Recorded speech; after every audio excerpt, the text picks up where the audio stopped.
This is Tranisha Cottrell. Welcome back to the channel. And if you're new, welcome to First Love Yourself, where love, life, and Christ combine.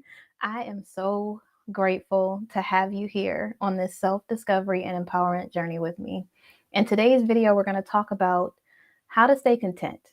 I know you're probably thinking, okay, so yesterday you're talking about being calm and today you're talking about being content and contentment. Yes. But before we get started, go ahead and hit the subscribe button and the like if you're new, and also get comfortable because we're about to get into it. Let's go. So, how do we stay content? I decided to come up with this method. It's called the PBJ method.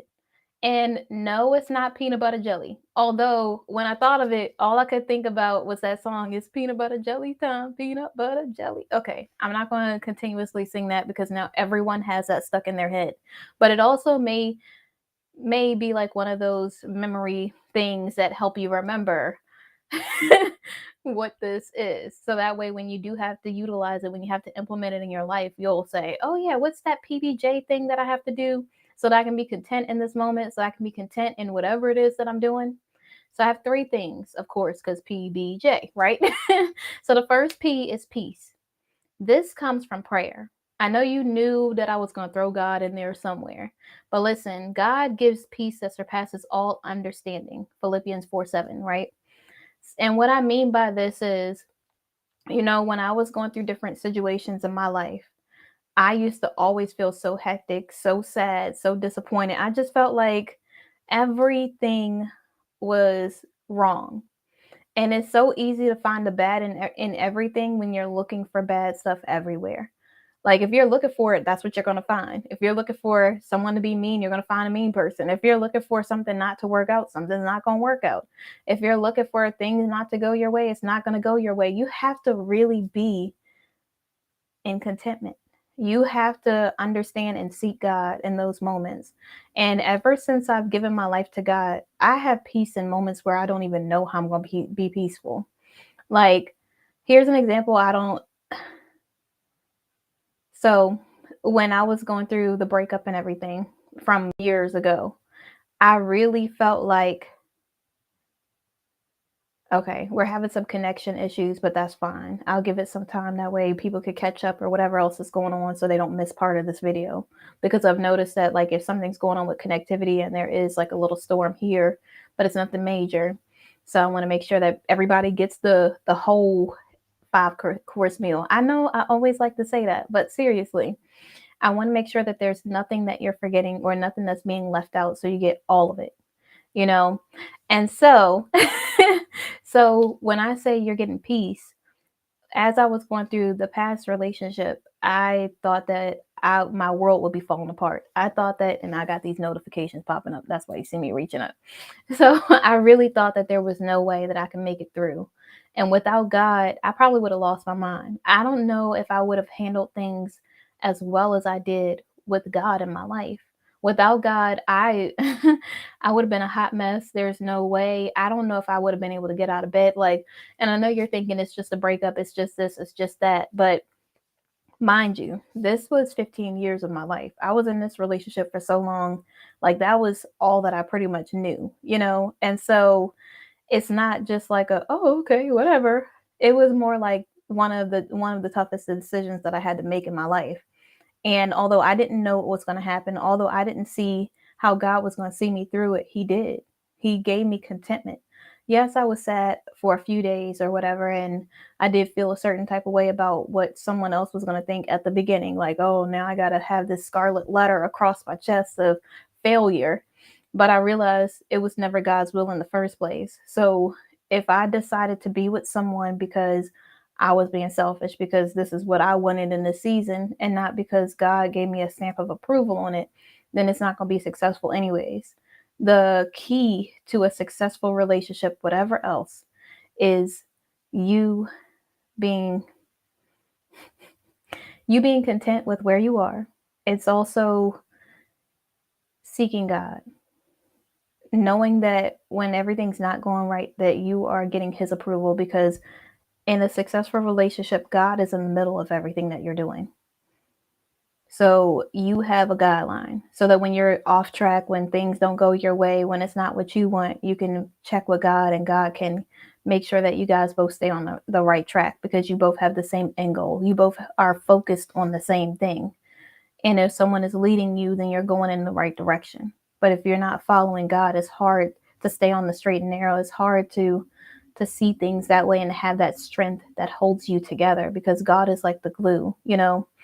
And so it's really important for you to have that in order to obtain peace.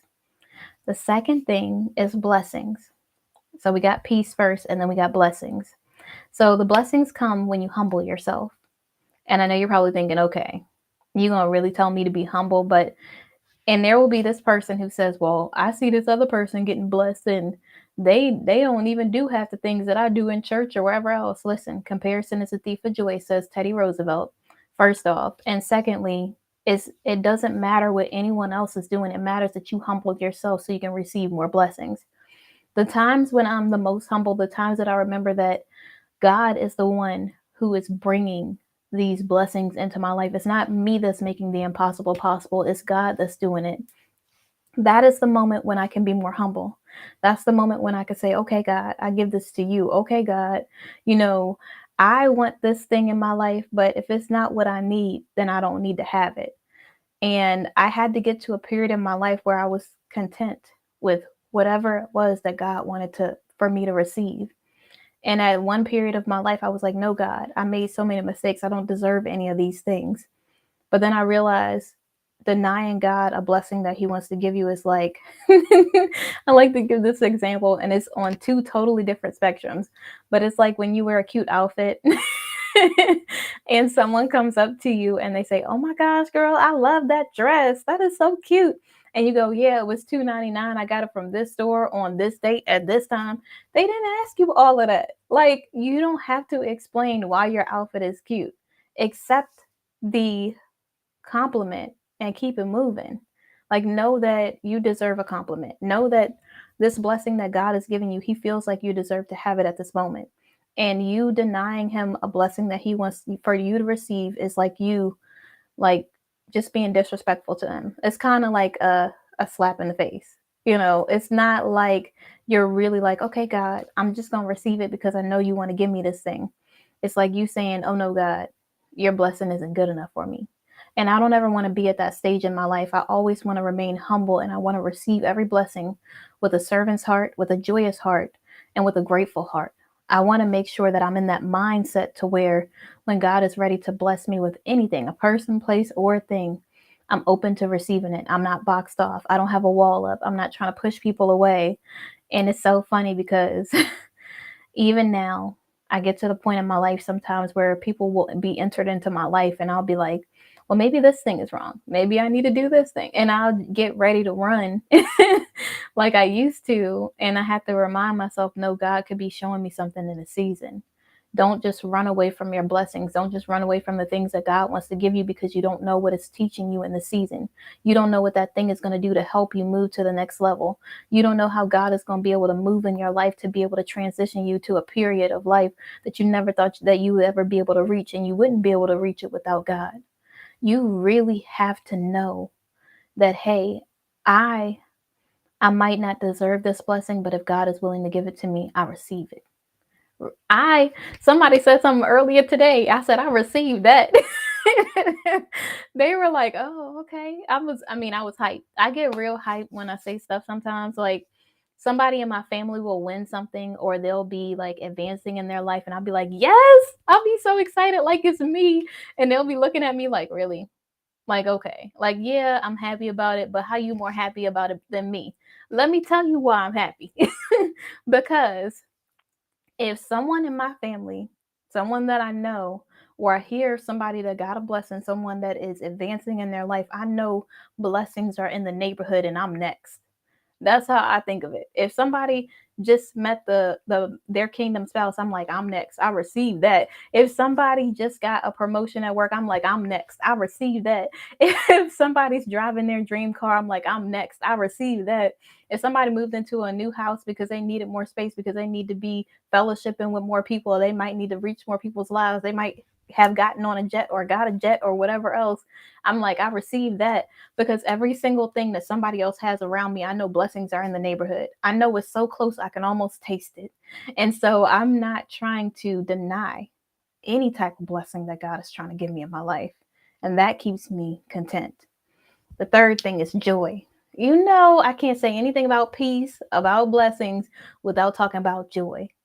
And this joy that I have, the world did not give it, and the world can't take it away. I know people say this all the time, but it is so true. When you get to a point in your life when people come in and they have opinions, and I had this thing happen earlier. This is how I know I'm a preacher at heart, because everything preaches. I'm so serious. I'm at this game earlier. My daughter has a game, and the players are playing and the crowd is all applauding, or, they don't get the ball. And so they have sad faces, or they look a certain type of way, or whatever else. And I was like, that's how life is. Sometimes we seek approval from other people. And I'm not saying any of these girls were seeking approval, but we wait on someone else's approval in life for something so that we could feel good about ourselves. But we don't realize that people will approve and deny us within the same breath. That if we're waiting on someone else's approval, for someone else to tell us that we're doing good, for someone else to give us a pat on the back, then we're going to be waiting forever. Someone may give you that, but they could take it away just as easily. And if your happiness is, if it's, I don't know why I can't think of this word right now. It starts with the P, predicated. If your happiness is predicated on someone else's opinion of you, or if someone else likes or doesn't like something, you're never going to be content. That person is always going to have this grip on you. They're going to always have control over you, because you're not going to feel content within yourself. You're not going to be happy with yourself. So while you're seeking approval from everyone else, they will have the control to make you happy or sad. They will have the ability to be able to make you feel whatever it is that they want you to feel. And you have to know that you're good enough, regardless if you win or lose, regardless if you do good or bad, because everybody fails at something. You have to know that because you fail does not mean that you're a failure. You have to know that because you win doesn't mean that you just got everything in the bag and you figured everything out and you never have to learn again. It means that you won and this is another stage, and acknowledge your wins. So take those lessons, take those losses as lessons, take the failures as something that gives you faith in knowing that you could do better. Something that will help you determine how to become a better person, how to do better, how to move better, how to be more content in where you are. Because like I said, the joy that you have, the world didn't give it and the world can't take it away. Something that I tell myself that really keeps me grounded, that allows me to not give control to someone else is, and it's so funny, but I sound like somebody's grandma when I'm about to say this, but listen, when I think of someone else's opinion or whatever else, I remember this person does not have a heaven or a HE double hockey sticks to put me in. So why does their opinion matter? And I do not mean constructive criticism. I believe every person advances and grows by learning what their flaws are or what their weaknesses are so they can become better. I'm talking about someone who has an opinion about everything and is always negative, or they have something to say about you because they feel badly about themselves. I'm talking about those people. You have to remember that they don't have a heaven or a HE double hockey sticks to put you in. And the joy that you have, that you get from God, the world didn't give it and the world can't take it away. Okay? And if you remember the PBJ method, you will be content in your life. And these notes, these little tips and tricks that I'm giving you are nothing without implementation. You have to make sure that you are applying it to your life, that you're executing it, because you can have a vast level of knowledge, but if you refuse to execute it, it's nothing. It's just something that you're learning, but it's not something that you're putting in. You're not putting it in place. You're not allowing it to be implemented in your life. So in order for you to advance, you have to have execution in order to do those things. So in the comment section. Go ahead and keep the conversation going. Think of some methods of your own, some things that you do to help you be content in areas of your life or in seasons when you feel like it's a storm all around you. When I'm in a storm, I imagine Jesus being asleep on a boat and the storm is rocking and they like, hey, you gonna wake up because don't you see these waves and this storm all around us? And Jesus is like, peace be still. Like it ain't no thing but a chicken wing. And they're just like, oh, okay. Like I forgot you were Jesus. That's how I try to think of my life. And that's how my life feels with God. Someone could pass away, God forbid, but that has happened in the past. And I feel complete contentment. I'm just happy and grateful that I have the memories with that person and that I got to spend time with that person at all. You know, I could a relationship doesn't work out after 15 years and I still feel content, like everything's going to be okay. And that's God. That's the type of peace, that's the type of joy, that's the type of blessing that only God can give me in my life. So, if you like this content, go ahead and give me a thumbs up, subscribe, and I will see you guys tomorrow. Have an amazing Thursday night, or as I like to call it, Friday Eve.